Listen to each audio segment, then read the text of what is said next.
Buen día, hermanos, hermanas. Saludo a todos con mucho gusto.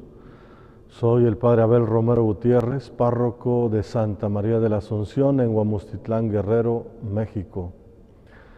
Quiero compartir con ustedes este gran acontecimiento de la Asunción de la Virgen María, que es nuestra festividad patronal aquí en Huamustitlán.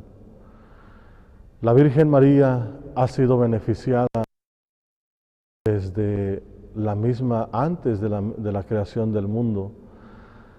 En el plan salvífico de Dios ya tenía Él en su mente, ya tenía planeado el acontecimiento de la Virgen María, pero tenía que esperar hasta que ella dijera que sí para poder llevar a cabo ese plan. Sin embargo, los beneficios espirituales y demás que Dios fue reservando para ella no dependieron solamente del sí de María. Por ejemplo, nació ella preservada del pecado original. Inmaculada Concepción le llamamos a esta fiesta.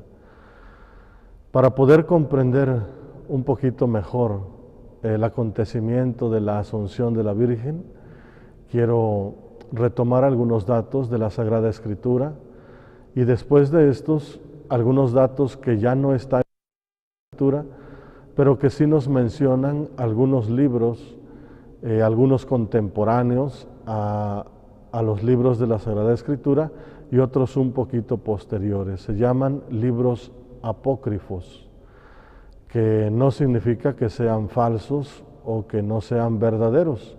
Se les llamó así para distinguirlos de los libros que fueron tomados en cuenta para la Sagrada Escritura.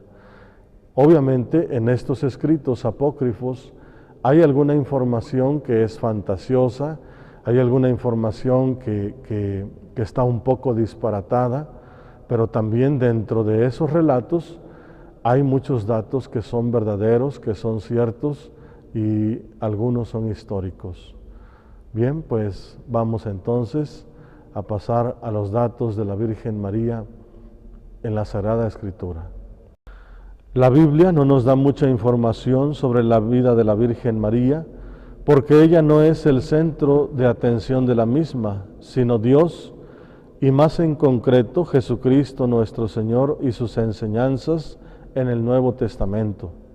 Sin embargo, es importante identificar a María en la Biblia para hacer el puente con los datos que nos darán los libros apócrifos del Nuevo Testamento y así comprobar que ella es la misma persona. Por ejemplo, la Sagrada Escritura nos dice que fue una mujer judía de Nazaret de Galilea, que fue casada con José, elegida por Dios para ser la madre del Verbo, el Hijo de Dios. Tuvo a su hijo Jesús en Belén. Tuvo una prima llamada Isabel. Un tiempo huyó a Egipto para cuidar a su hijo del rey Herodes, que quería matarlo. Y al morir Herodes, regresó a vivir a Cafarnaúm. Se mantuvo muy cercana a Jesús durante su vida pública de predicación, junto con otras mujeres. Conoció personalmente a los apóstoles de su Hijo Jesús. Estuvo presente durante la pasión, la muerte y resurrección de su Hijo Jesús. Después de estos acontecimientos, se fue a vivir con el apóstol San Juan. Estuvo con los apóstoles durante las apariciones de Jesús después de resucitado y también estuvo con los apóstoles el día de Pentecostés.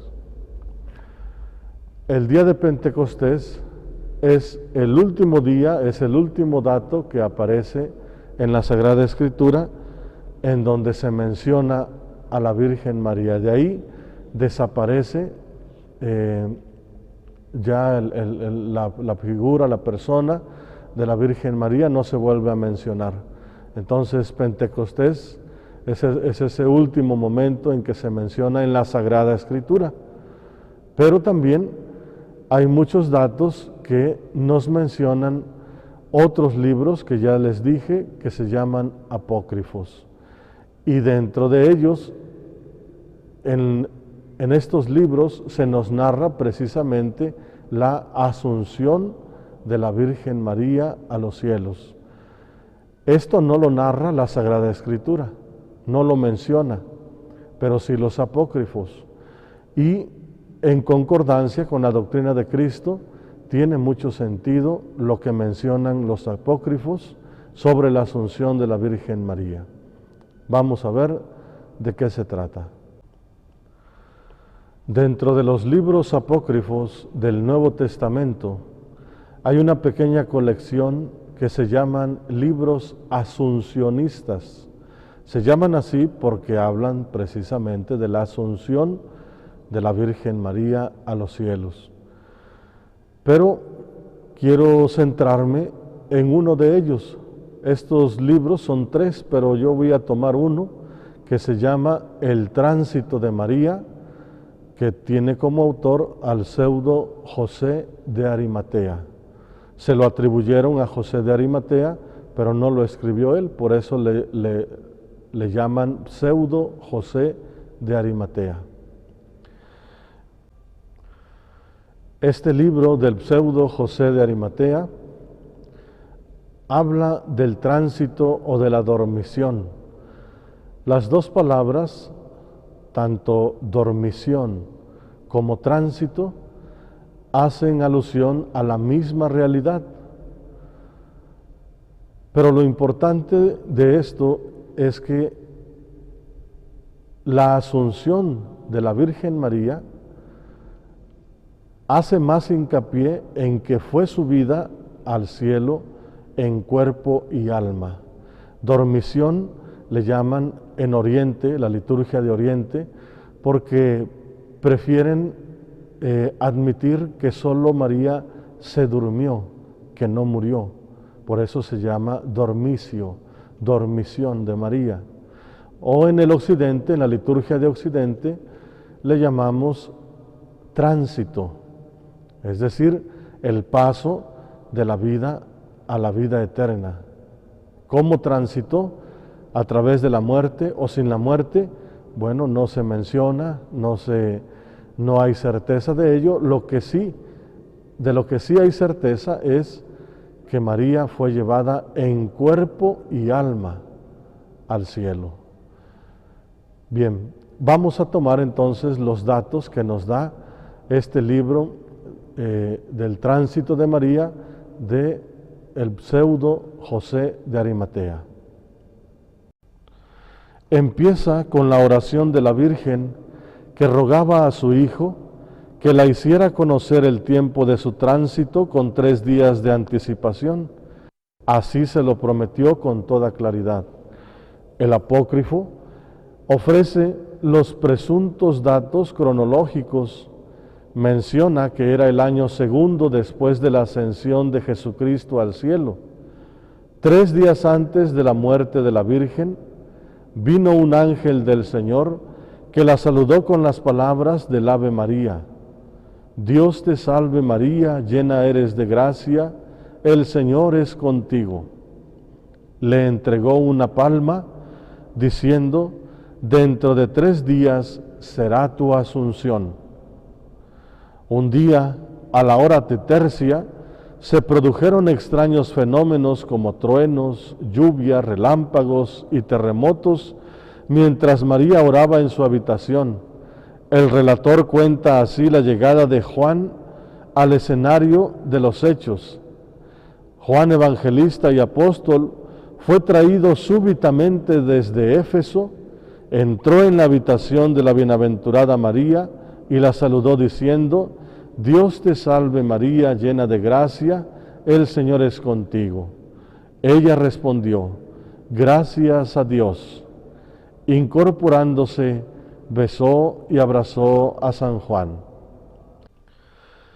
Iba María a preguntar a Juan de dónde venía y por qué razón había llegado a Jerusalén, cuando llegaron todos los apóstoles, excepto Tomás, llamado el mellizo, que fueron depositados de una nube a las puertas de la casa de María.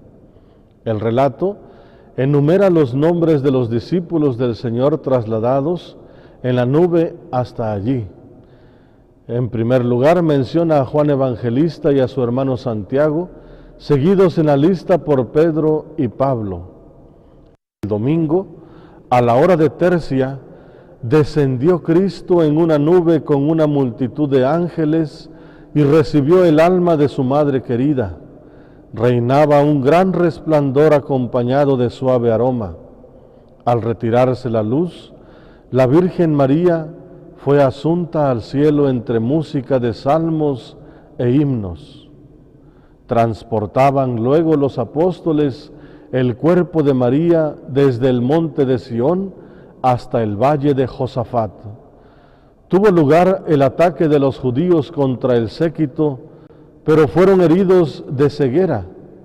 Cuenta luego el relato el caso del judío aquí llamado Rubén, que quiso derribar el féretro de María al suelo y sufrió el castigo de que sus brazos se le secaron desde el codo hasta las manos. Arrepentido de su intento, fue curado, convertido y bautizado. Los apóstoles depositaron el santo cuerpo en el sepulcro, pero de repente brilló una luz del cielo y cayeron a tierra. Entonces el cuerpo de María fue llevado por los ángeles al cielo. Cuenta entonces el apócrifo el caso de Tomás, que llegó tarde al tránsito de María. No pudo asistir ni a su muerte ni a sus funerales, pero pudo ver desde el monte de los Olivos cómo los ángeles transportaban al cielo el bienaventurado cuerpo de la Virgen María. Le dirigió una sentida súplica a la que la Virgen correspondió arrojándole desde el cielo el cinturón con que había sido ceñido su cuerpo. Tuvo entonces un breve debate con Pedro que se resolvió cuando los apóstoles tuvieron noticia del regalo que Tomás había recibido de la Señora. Pedro echaba en cara a Tomás su reiterado retraso que le privó de asistir al tránsito de la Señora. Tomás quiso ver el cadáver de María depositado en su sepulcro. Tomás dijo a Pedro que allí no estaba el cuerpo de la Virgen. Pedro increpó nuevamente a Tomás por su incredulidad, pero le pidió perdón cuando tuvo noticia del regalo del cinturón y comprobó que efectivamente el cuerpo de la Virgen no estaba en su sepulcro.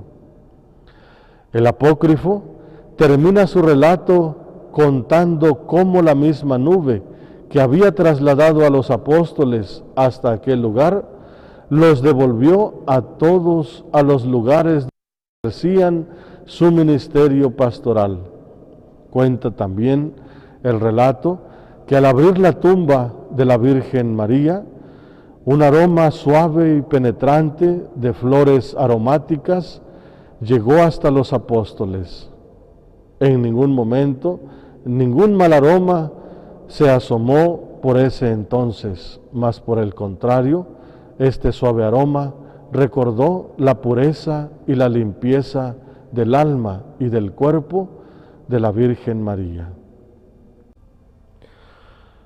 La tradición de Oriente, que se refiere a este acontecimiento como la dormición de la Virgen, la Madre de Jesús, no murió, sino se durmió, pasó de esta vida a la otra, que es la suerte que habría correspondido a los hombres si no hubiera habido de por medio el pecado original.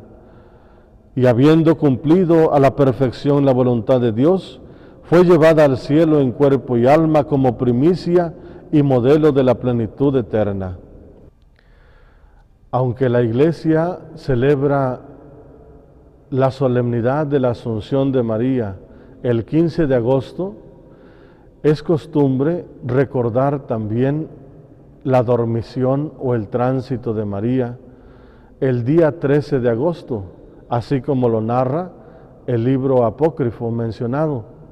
3 días antes de su asunción se coloca una base, como si fuera una cama, en donde se recuesta la imagen de la Virgen de la Asunción, para esperar ese trance, ese tránsito, y pueda suceder a los 3 días su gloriosa Asunción.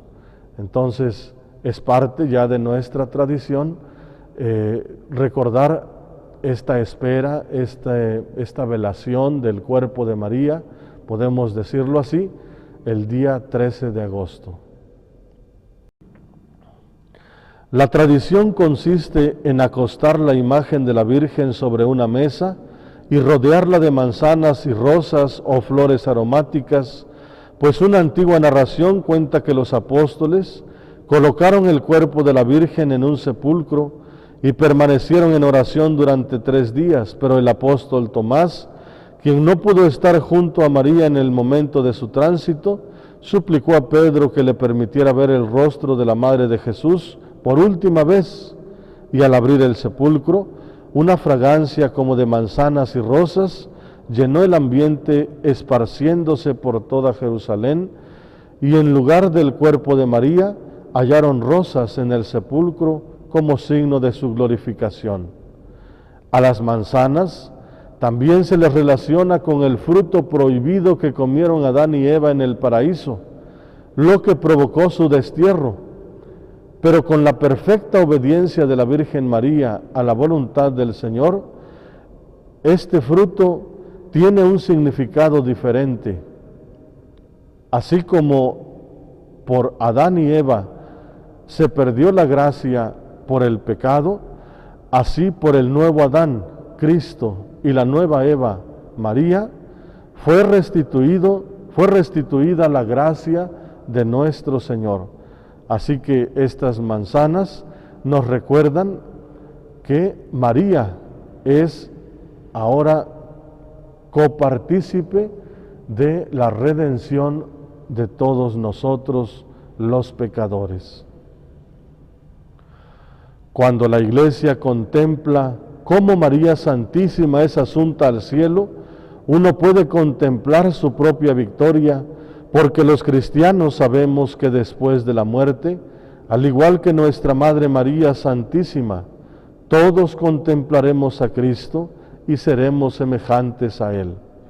De ahí el sentido de la tradición que se tiene en las iglesias de poner a María Santísima en un catafalco acostada en las vísperas el 13 de agosto y abajo unas manzanas. Aunque el Génesis no dice cuál fue el fruto que tomó Adán y Eva, o más bien Eva primero y después lo compartió Adán, se considera por tradición que fue una manzana. ¿Por qué se ponen abajo entonces estas manzanas? Porque se entiende que María está por encima de la acción del pecado original, porque ella nació sin pecado original. Y si el fruto del pecado es la muerte, por lógica, María no tuvo que padecer la muerte. Claro, algunos dicen, si Jesús sufrió su muerte, ¿por qué María no? Como parte de la tradición mexicana, se colocan manzanas alrededor de la imagen de la Virgen de la Dormición, para que la persona que la tome recuerde que María está libre del pecado original. Todos los hombres nacemos con este pecado, el cual proviene del momento en que Adán y Eva comieron del fruto prohibido.